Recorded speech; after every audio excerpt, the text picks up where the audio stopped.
My name is Miriam Megardician. I'm an architect. Been working in Illinois and previously Boston, Pittsburgh, and California, so a little bit all over the place, and I've had a fun opportunity to see the wide variety of construction practices in this country. I wish I could say that Chicago was at the top of the heap, but it is not, unfortunately. It's not at the bottom. California wins that award, but it's definitely no Boston, we'll put it that way. So I am also, and this is much more pertinent to you guys as a group, I am also a landlord and a building manager. We have 7 units in 3 properties currently, hoping for more. So I know firsthand what it feels like to inherit or acquire, I should say, acquire a property in which you inherit issues, and you do not want to spend the money to solve them because it is a big chunk out of your rental income to do things like roof parapet repairs, which I am currently faced with.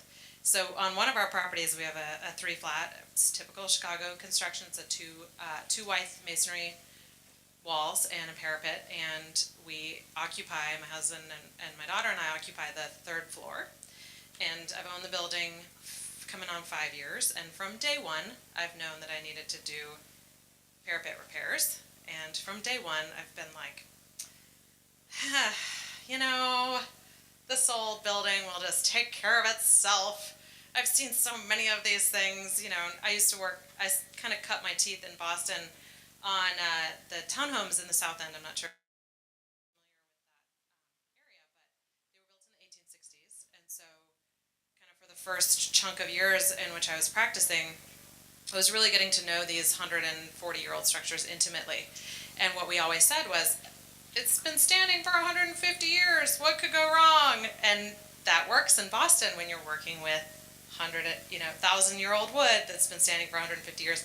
In Chicago, even in the 20s, which is when my building was built, you were starting to get at kind of the last of that wood. So the last gasp. So a lot of the buildings that we see, if you guys are property managers for any of the older buildings, you're kind of working with the last bit of that, and frankly, it's been 100 years, and they're really probably needing some work. So I finally faced facts. The other kind of thing I wanted to talk to you guys about is that I also, in my practice as a residential architect, have had kind of an unfortunate learning experience that's ended up being eye-opening, and that is that when you're an architect, you detail all these things and you try your best to enforce them. So we always include drawings that show the best of the flashings and all of these things that Kurt and Moisha talked about, the best case scenario.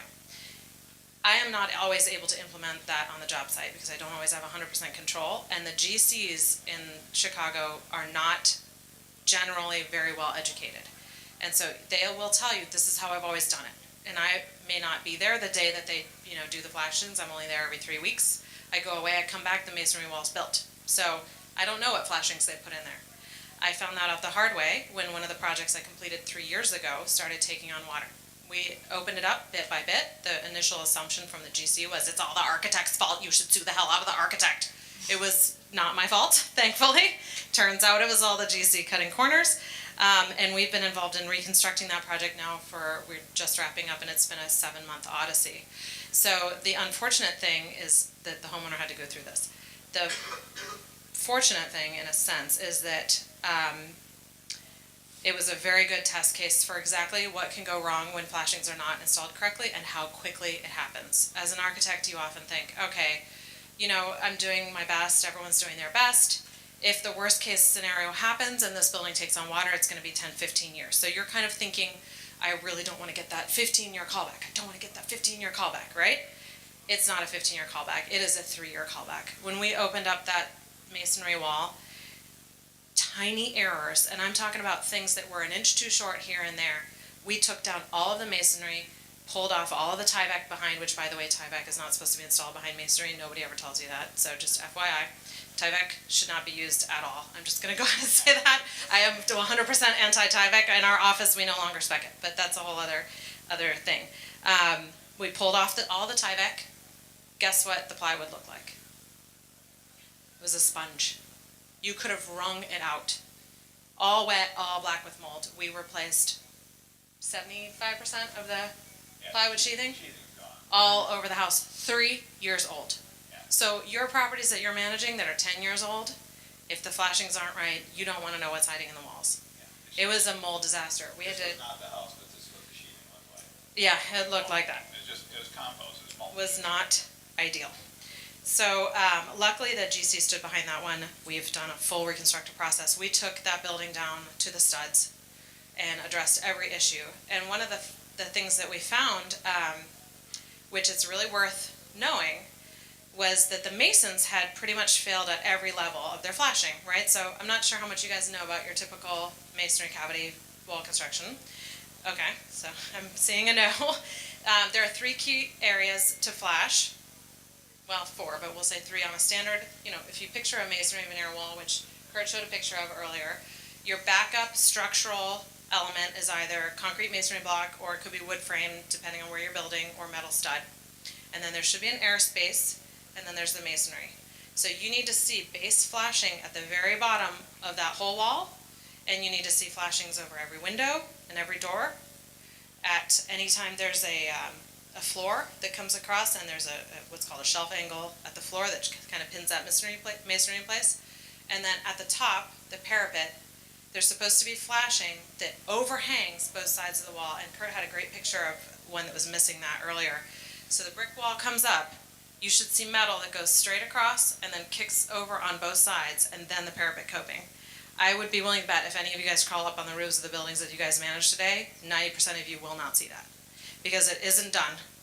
And when we pulled out this wall apart and we talked to the masons about it, they said, no, this is how we always do it. Guess what they'd installed?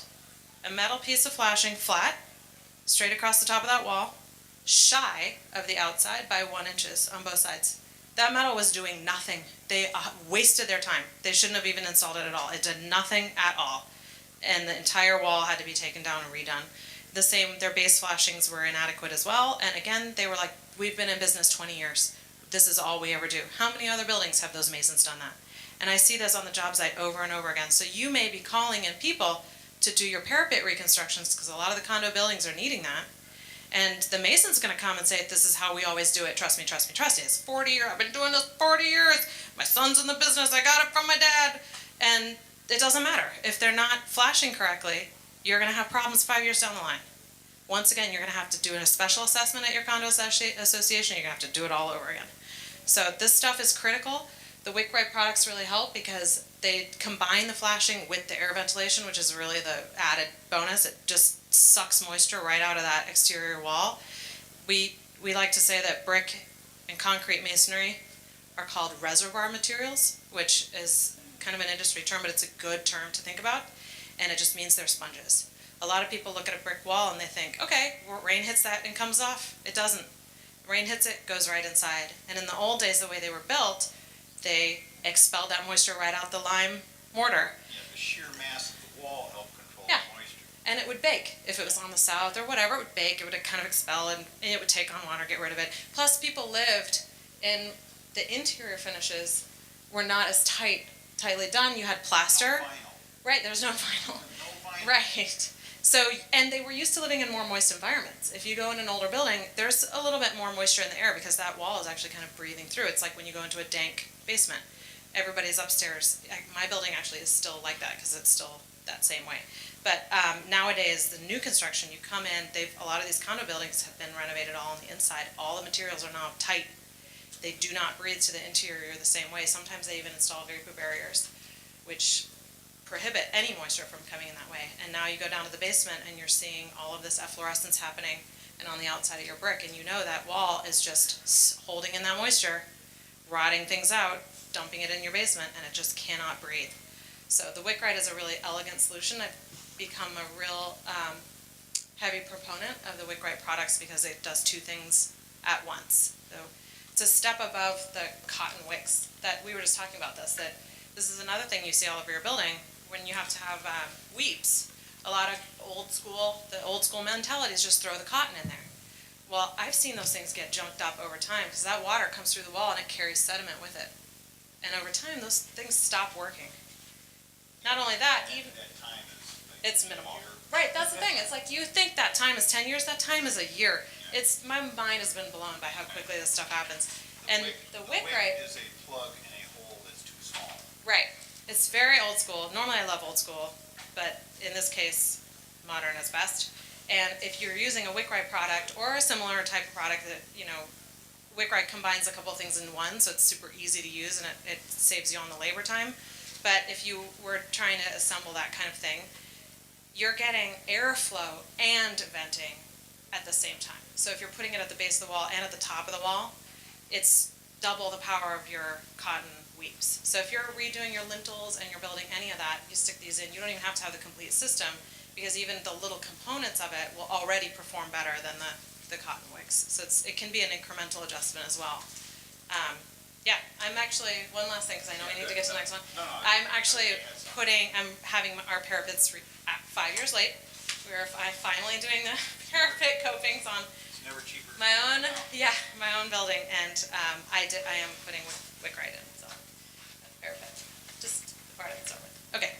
What is Tyvek. Tyvek is a proprietary, it's a manufacturer's name for what is essentially like a, House wrap. it's Moisture resistant barrier. yes, WRB, weather resistant, moisture resistant barrier. So you've probably seen it on construction sites without necessarily realizing it. When they put the plywood sheathing up and then you see them come along with like a white paper, it's that. It's billed as being like any idiot can install it, which means that a lot of times they hire like practically guys off the street to do it because it's so so simple, anyone can do it. Which in turn, it is not that simple, right? Like, and so it ends up, if it were properly installed, it would probably work okay, but I've rarely seen it properly installed. Another So. thing, it has nothing to do with what you're talking about, but I see a lot of new buildings and they're all of glass. Mm-hmm. Are they properly ventilated? Yeah, that depends. That's a whole nother thing. That's a whole, yeah. Curtain wall assemblies is, Okay, that's it's like, not yeah, your subject. Okay, yeah, fine. Yeah, that's a different, so we actually are doing some multi-unit at my firm that are primarily glass, and the trick is every building needs to be ventilated. There are different strategies for different building materials, so that's kind of the short answer to that. I don't know if we're doing Q&A or if we, Hey, if there's questions, for sure, ask your questions. otherwise I'll pass the baton. Okay. She brought up a couple of excellent topics about the location of flashings above and below every window and door, where the masonry bears on the foundation, every floor platform, underneath the coping. In my career, I've been through somewhere in the vicinity of 17,000 buildings in the city of Chicago, probably 10,000 of them brand new, and you almost never see flashing in any of those places that it's supposed to be. I mean, it's not like half, it's not even a tenth. You hardly ever see it. None of them had flashing installed. All right, people ask how this stuff can get built. For roughly 1,000 years, we built kind of the same way. Old growth lumber, timber, assemblies that breathed. In the new days, it's all engineered materials. Well, we took away all the classes that train tradespeople how to build stuff starting about 35 years ago. In this era, when we're required to use engineered materials that require an education to install them correctly, all the education has been removed. So it creates a setting for a real mess. And somebody's flashing, you're flashing, what's that mean? Just yell at me. 20 minutes. 20 minutes, okay. Our next panelist, Cheryl, she is an architect, building scientist, expert in mold and its health effects. Hi, yes, my name is Cheryl Seco, and if you aren't already panicking because of the rot and the potential of your building falling down, my specialty is the health effects related to a lot of what is happening here, and I describe it as an unintended consequence of the sustainability movement. Sustainability is a good thing. We do want to save energy, protect the planet, but we've tightened up our buildings really, really tight, and we have not changed how we build them. So some of this might have been okay when we had a super drafty building, but it's not okay now. And so after that water travels down and rots parts of your structure, then it also ends up in other parts of your building because gravity is always going to take the water down to the ground. It's often hard to know where the water went, especially in multifamily buildings. So And it doesn't often cause problems while it's traveling. It's where it ends up. And the health effects are not just what you think. So yes, there are respiratory and there's sinus headaches and a lot of flu-like symptoms, but there's actually a much, much broader effect. And the reason I talk about this is because I have a personal story related to the health effects of buildings. I myself has been sick. My daughter was the first one to get sick 13 years ago, when she was 10. We had aspergillus mold in our ductwork. So when you're worried about cellulose, mold in your ductwork? So it's been a learning curve for me.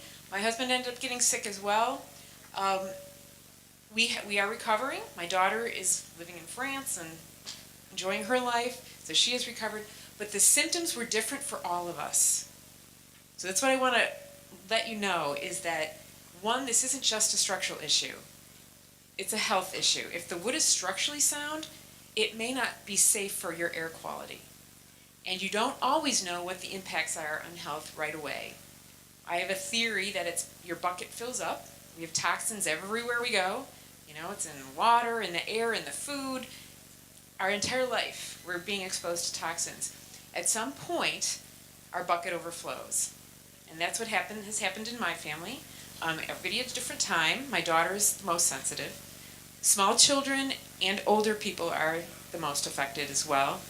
So the symptoms range from the respiratory to also autoimmune diseases, arthritis, Parkinson's disease, Alzheimer's, maybe even cancer. So there's no disease that won't be impacted by a burden on the immune system, which is what mold causes for most people. Now there are people who will say, oh, it's only 25% of the population that's affected. Well, it was my entire family, and it's almost my entire extended family. So, and there is a building in Pensacola, Florida, it's a judicial building, not a wood building, that is full of mold. They closed it down, and they did a study, and they found that 50% of the occupants were experiencing health effects. So just know the research is just beginning, and it's not for sure that it's only 25%. It may be more people.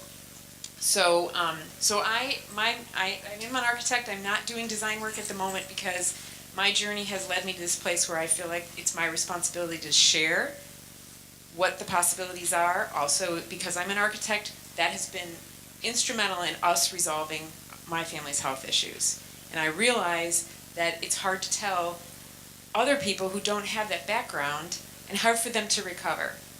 So I have a website. It's avoidingmold.com.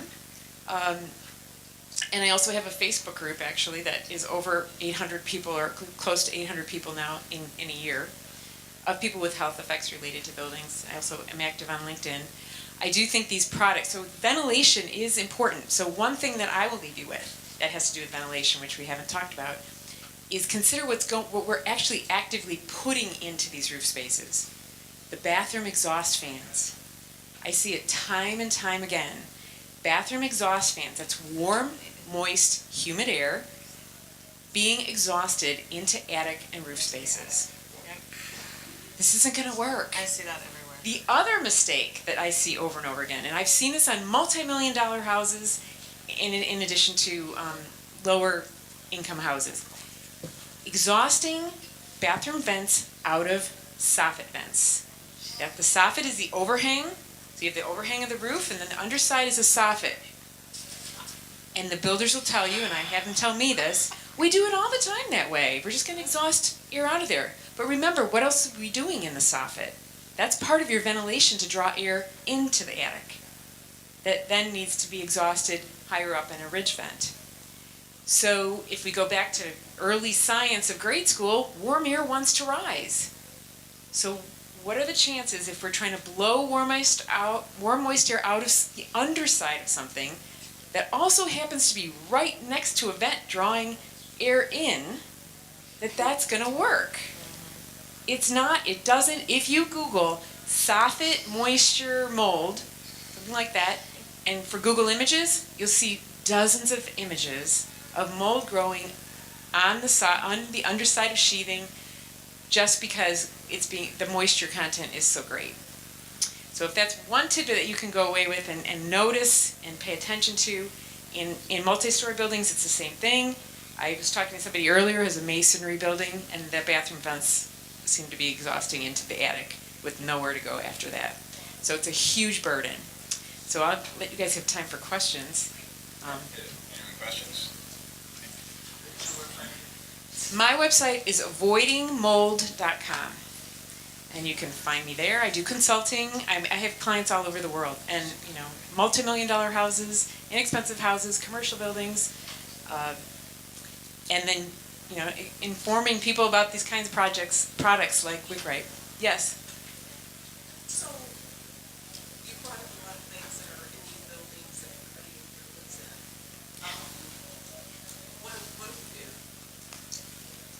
It's a very good So question. do we Dry. Yeah, basically what she just said. Wood, I also have a background with the wood industry for 5 years, and if it's dry, you won't have a problem. It's an accumulation of moisture, and we're not managing, as it's been said over and over again, we're not educating. Architects actually do have to have continuing ed. Nobody else on down does. In the state of Illinois, even the code officials don't have to have education. Outside of, yeah. But those organizations, do they want to go pay and take 12 hours of education every year? They need to, but that's why I'm saying it's an unintended consequence of building the way we've always built, but trying to create a building that's not like a Tesla. So we're building this very technical, highly efficient project, and then we're expecting the guys on the job site in weather who are changing every day, and they pick up their cell phone, and they're not being educated to actually be able to fulfill that. If you went to a Tesla dealer and you said, with your bunch of parts from metal to make a car, you said, here, yeah, I want a Tesla, really efficient car. Here's all the pieces, but build it for me outside. They're not going to be able to do it, but that's what we're doing with our buildings. I guess what I'm saying is, what your building manager, what your homeowners do now? Because We're on the front end of this. All right, the building industry is the ultimate multi-trillion-dollar aircraft carrier. It doesn't turn. It runs into things, and then it figures out what to do about it. A lot of the stuff that we're talking about, remember I said 25 years ago, I'd taken the classes, I knew about flashing. Oh, we have to have flash, we got to keep water out of the wall. What does that really mean? I didn't know 25 years ago. 20 years later, we're now taking these things apart, and we're finding these disasters. And again, this is the brave new world that we're entering right now. I was at Building Science Corporation's summer camp. I was a presenter this summer. It's a pretty big deal. You've never heard of these things, but Google up buildingscience.com. Principal is Joe Stiebrack. He's kind of this guy. He actually started out in Chicago. He was like dual PhD engineer. One of these guys that 30 odd years ago was on the fringe of the building industry going, hey, everybody, you're doing everything wrong. You're introducing all these new materials into things, but you haven't changed any of the building codes. You haven't changed any of the building practices, and we're going to have big problems. 30 years ago, he was this joke that no one listens to. He now consults worldwide. He's kind of the godfather of building science, if there's such a thing. 20 years from now, everybody's going to know this stuff. But right now, we're kind of on the front edge of, there's been a lot of denial going on. You had something to say? Yeah, do you mind if I? Yeah, no, hit it. I think I kind of know how you're feeling. So we've definitely laid out the scare story, right? Because it is pretty freaky. And in terms of concrete steps, I'm thinking about this myself because, like I said, I have these buildings. So I am in the need to do this myself. The good news is you can take progressive steps. So I know, if you're managing a condo or a co-op and you're having to do a special assessment, you can start with the parapet. It's probably the easiest place to start. And like I said, I highly recommend the WICRITE product because it's a really elegant solution. It starts drawing the moisture out even just from the parapet up. So re-flash it properly. It's probably not flashed correctly. You can go up and look, and there's some easy places you can get online that'll show you what you should be seeing, so you know what to look for. And if you want to come out to me afterwards, I can point you in a few places to educate yourself. Go up on the roof, take a look. If you're not seeing what you should be seeing, start there, and you can install the WICRITE product. I don't know if can you install it yourself? No, you should have. You should have a contractor install it. That's probably true. Good point. That's a very good point. You should do it properly. So, have someone that is licensed and aware and comfortable with work install it. But it vents and it flashes at the same time. So it's a really easy product. So you can start there. Then you can go to, I would do the next step, check your window and door lintels on the exterior of your building, because those are kind of discrete points where those are probably just rusting away, like pieces of steel that are loose laid into the brick and don't have proper flashing coordinated. And you can do that with a Wick Right product as well. You can put in just to pull out that lintel and basically put in a new one on each window. So the base wall flashing is a little harder to do, I think. Bottom two doors and windows. Yeah, the bottoms. There you go. The bottoms, and I'm sure Bob will talk more to this point. Yeah, I'm sorry. I can. I don't know. Just since we're building management, I think most of maybe her question down here is we have people that we're responsible for. So from Cheryl's point of view is you want to start from the person in the unit. So if the unit is fine, or how do we measure that first? Yeah.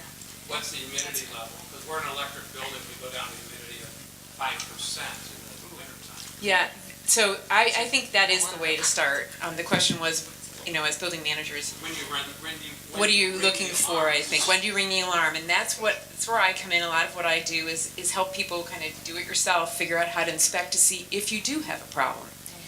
And the signs, you've seen a lot of the signs here. Efflorescence would be one of them. One of the ways that I have found concealed mold is humidity. $10 humidity monitor. It's at Walmart, it's at Home Depot, $10. Check your humidity levels. In the winter, when we're heating, you should not have humidity levels more than 40%. If you have a higher level than that, you probably would have less. But if you have a higher level than that, go by room and check if all the rooms are the same. Then you have to wonder, why is it so high? And if there's a lot of moisture being stored in the wall, it wants to dry. And it's most of the time going to be drying to the inside in the winter. So, because the interior is going to be really dry. And that load is coming from somewhere. So I did have mold in my house that I built mold safe. And that's how we found concealed mold. If you smell a musty smell, any musty smell, even like an off smell, you do have mold. The musty smell actually comes later and the mold is a little more advanced. So that's something that's produced by the mold spores. So I would start with a humidity monitor. There's also, actually on my website, there's all the equipment that I bought for myself under products. And there's a moisture meter. I don't sell it. I just have the link to Amazon where I got it. It's $40. It's a surface moisture meter. And honestly, I have a $400 meter, and I've had the best luck with this $40 one. And you can just take it and you can just go along wall surfaces, or actually as a masonry setting, I've used it on tile. And then you can look for changes. Look at the places that are risky, like under windows, the head windows, and then I use painter's tape, or I tell people to use painter's tape, write the number down, and check another day. And if it starts to be always the same and you can see it fanning out, there might be some water back there. So those two pieces of equipment, very inexpensive. But vigilance, look around, look for changes in the drywall surface, smell, those senses. I can address a little bit of that. Her advice is very good. Moisture meters are cheap. I mean, you can spend anywhere from $30 to $500, but just for the kinds of things that we're looking for, the inexpensive ones work just fine. There are, if you have something that's more complicated, there are a number of inspection services now that have infrared equipment where they'll come out and scan your building. That's not quite the magic that some of the practitioners will tell you. It can be very useful. It can also lead down rabbit holes, but infrared is certainly another thing to look into. Who wants to say something over here? You have something to say about? Sure, I'll wrap things up a little bit. Yeah, hit it. Well, first of all, I want to thank all of you for coming and trying to find out how to cure the issues that your buildings have. And of course, my expert panel guests here, they're really the best in the industry in Chicago. So the bottom line here is that we're looking at what's happened is kind of a trifecta of a train collision in our industry. The supply chain does not provide materials that will build a house completely. The talent that's available really is really trained in how to build old style construction is a point that's been brought up here several times. And the building technology is advancing beyond its ability to provide the industry with the right materials and talent to put everything back together. So, in sum, you know, we just have, every building is done incorrectly. And how can you explain that? Well, how could this ever have happened? And why are we even sitting here talking about some invention that I recognized and developed?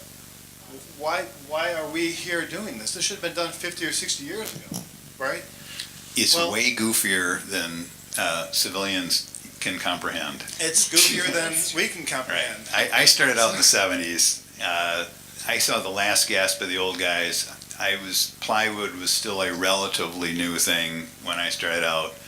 In the last 35 years, the industry has changed so dramatically. I mean, I don't have words to describe how dramatically it has changed. And again, the main thing to understand, we built the same way for 1,000 years, and then in the space of 30 years, we changed everything. And when I say everything, I mean everything.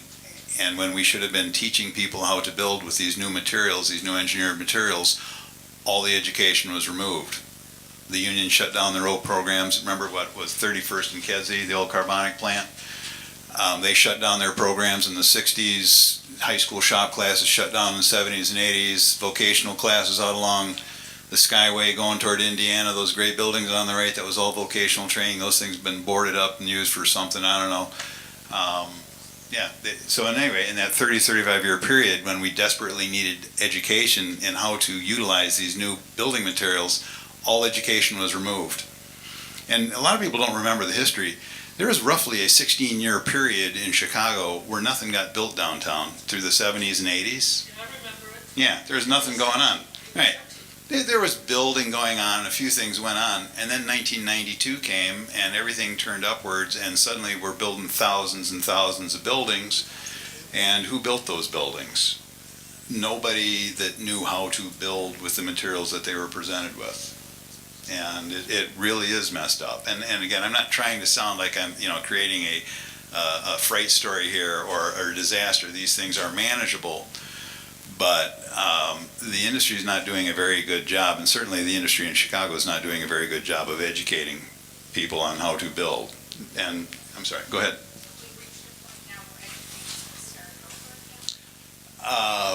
Yes, but it's minute and it's incremental, and I can point you to a couple of programs, but basically, again, this is me sounding way too cynical, but no, we haven't. I mean, yes, there are classes, but not anywhere on the scale that we need. So, yeah.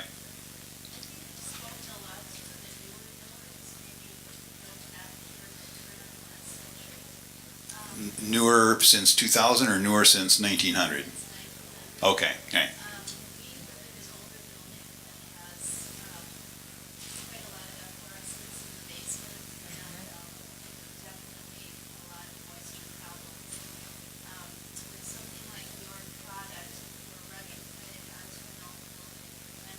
Well, here's where I would start.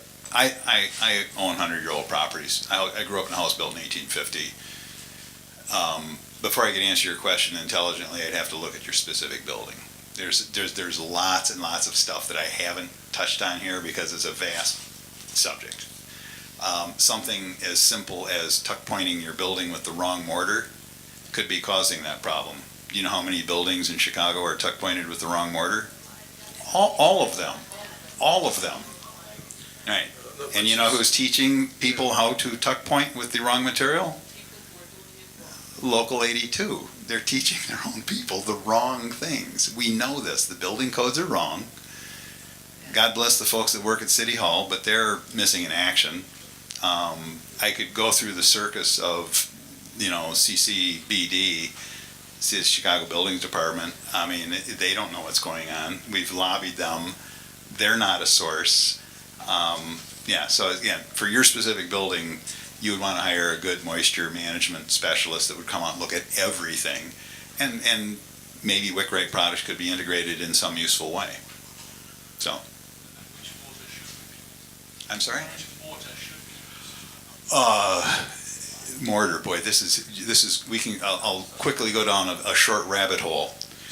Everybody thinks that mud is mud. Nope, there's type N, M, S, N, L, K, and O. Those are all different, completely different performance characteristics. Most of Chicago, all the old stuff, was built with something called lime putty, the miracle of lime, sand, and water. The Romans invented it. It works really well. It's also expensive and takes a long time to build with it. So in the interest of building really fast and cheaply, we had to get rid of the good stuff, and we started using something called type N mortar, which you can buy in easily handled 80-pound bags at Home Depot. It makes buildings look really nice for about 5 years, and then they start falling apart. Type N mortar is full of polymers and Portland cement that does not breathe. It doesn't let moisture out of your building. All those old mortar joints on all the old buildings in Chicago, the mortar joint was there as the sacrificial element, the thing that breathed. Well, when you smear it all with a non-breathable material, it messes buildings up. So what mortar should you use? Technically, you should actually do a mortar analysis. There's actually one of the best companies in the whole country is right here in Chicago. There's a couple different guys that can do mortar analysis. What's Simon charging? $50, $100 or something? Not much. Yeah, Maybe- right. Maybe a few $100s at the Right. most, but And then once you know what the proportions are, you can go to various companies and they'll mix it for you. The trick is finding guys that know how to apply it. his name is Simon Leverett. Yeah, He's Simon, a- he was supposed to be he got caught in traffic or something. Henry Firk, F-R-E-R-K, Henry Firk Sons on Belmont, right at the highway. Well, No, that's he's the company he salesman. works at. And actually, what would be better, come to our booth. I can talk about any of these topics at length with you because they're vast. Henry Frerk. F-R-I-E-R-K, I think, but it might be. F-R-E-R-K. F-R-E-R-K, no, I. Right. They also hold seminars that you can attend and they teach more about mortar Right. Chicago House Web. Yes. and Sons. Yes, sir? Talk to us about highly negative or positive buildings, and which way affects what we're talking about. Highly negative or positive, meaning they're. Pressure. Yeah, I mean, our building is 2/3 negative. Yeah. So The negative air pressure? Negative air pressure. Oh, okay, all right. Positive air pressure, so the building's We want sucking in or neutral. breathing out. You Yeah. want neutral air pressure. You want to not have I think you want it pressurized. slightly positive as well out. Well, I'm gonna interject here. Remember that part I said where as soon as we start talking about ventilation, it can get really, really, really complicated with competing theories. And I'm trying to keep this sort of like 101 level. Your question is a perfect question. To answer it intelligently, we got to sit down for a long time and talk it over because I need to know very specific things about your building. So, yeah, yes, sir.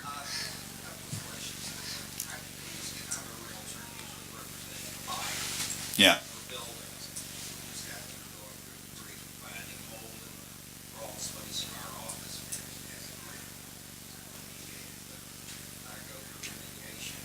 But the question I've got now, where you got this problem with moisture between walls and it can't be gotten out, not as though it's mold. Maybe this was answered incorrectly. How do you remediate that?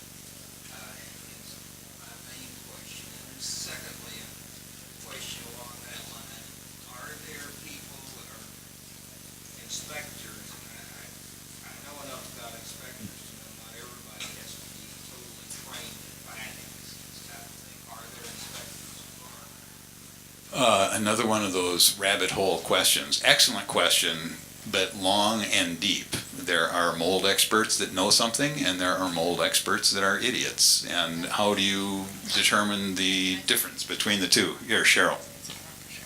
Since that's my thing, I will tell you that it's the Wild West. There is no regulation for people to be a mold inspector or a mold remediator in the state of Illinois. Anybody who can make a website can decide that they're going to be a mold remediator, check their education. Ideally, if they're a licensed professional of some sort, an engineer, have some sort of license, that will be better. But I'm having a really hard time in Illinois myself, actually, finding good people. So I ended up going and buying I just got tired of paying people and I bought the equipment myself because I had to research the right and wrong way anyway. So, so it's tough. Flesh that out. Yeah, what she said. You want to get a mold certification? It's $162. You watch a PowerPoint presentation out in the conference hall at Rosemont, and when it's all done, they give you a certificate. Then you can advertise yourself as a certified mold inspector, and you take the samples and you send them to this multinational lab that's based out of Florida. And if I went down the rabbit hole of this any further, it really sounds like a goofy Ponzi scheme kind of thing, and we'll just kind of leave it at that. You know, stop by the booth. I can fill it. But again, every one of these questions is a rabbit hole. You know, they're all excellent questions, but they all require a lot more than I can provide in this time frame that I think is now officially over. Are we out of? What? Okay, they're not throwing us out yet. Okay, more questions then. Yeah, but yeah, go ahead. I've heard that with the cotton weaves, at a certain wind pressure, reverse themselves. So if you're in a high wind area like Lake Michigan is, we are hearing that 18 miles an hour, that the weaves are actually reversing themselves and you're sucking moisture into the building. Well, we do know with buildings in Chicago is winds are rushing across all these flat roofs, all kinds of crazy turbulence and microclimates and high pressure and low pressure systems are created on different and opposite sides of parapet walls. And yeah, you get a big northeaster off of Lake Michigan blowing 60 miles an hour, it can create wild pressure differentials in buildings. And yeah, and again, I don't know what the specific thing your guy was talking about, but yeah, the weeps can stop working. So is there a If problem? if you're creating better air ventilation in the cavity wall construction itself, It's going to equalize. it'll equalize, Right. exactly. So that cavity becomes an equalizing pressure, That's the whole point behind so it doesn't matter using which way it Whitbread goes. products. Is Right. Whitbread products equalize the pressure, and then to create a wet or a dry to. No, that's wet to exactly dry right. effect. Right. Because when you dry off the top of a masonry wall, what you're doing is it allows, some people call it capillary action, but it draws moisture up to where it's dry and then gets it out. So Right. you get a life cycle put into the building this way. Right. So, And it works either way. If you're getting a wind across the face and you get suction, it'll create one dynamic, or vice versa. If you're on the lee side and you're getting a wind blowing over top, it'll turn it into a different. So Should we replace the cotton weaves with vents? I think again, that's something you'd have to look at. Yeah, I would want to look at the case by case. specific building. There are If these they're little. functioning, they're functioning, but you Right. can take step-by-step incremental I never changes. looked at it long enough to see if it's. If you look at function. if you look at new buildings downtown, well constructed, Yeah. you won't see the Some- cotton weaves. You'll actually see it looks like a little corrugated plastic insert, like a honeycomb insert. It's the whole head joint. Bed joints horizontal. Yeah. Head joints That's vertical. doing weeping and Take, air. yeah, right. It both lets water out, lets air in. There's some minor problems with those, but they're, in my opinion, are vastly superior to rope. That's Vastly. what we now specify standard Yeah. on all of our projects. So the idea with ventilation is that you have to have two things. If you open your bedroom window and you have one window open in a whole space, you don't really have air movement. You just have a window open. You need an in and an out to have air moving through. So what the Wickwhite products are doing is they're providing the out. And there may be an in already in weeps or in these other head joints. But they're providing the out. And the same thing happens in your roof. You need an in and an out. Just having mushrooms or just having a ridge vent isn't enough. You have to have the air moving to carry the moisture out and to promote the drying. Just like you have the soffits and the ridge vent. Yeah, just like the sauce, you have to have, and the quantity should be roughly the same. But basically what you're going to be creating with the Wickwhite products is a ventilated wall, and that's, I believe, key Yeah. to the product. But don't get discouraged. You can definitely do this incrementally. Yeah, there is hope, by the way. Yeah, don't- You're here, and that's really a great thing because It's not you're as a team dire as- yourselves. Right, yeah. I'm getting the hand signal to wrap it up. So, I would enjoy talking to any or all of you that wanted to stop by the booth. I'm not trying to hit you with a sales pitch, but we have limited time here. And like I say, some of these questions, What's that? 710, I think. booth 710. Yeah, these are all really good questions, but again, you have to understand that every one of them kind of opens up a portal into a vast area of engineering that requires a lot of explanation. I'm trying to hit the tops here, not take you all the way, and I can take you a little bit further if you come by the booth. Thank you, everybody. Appreciate Thanks it. for coming.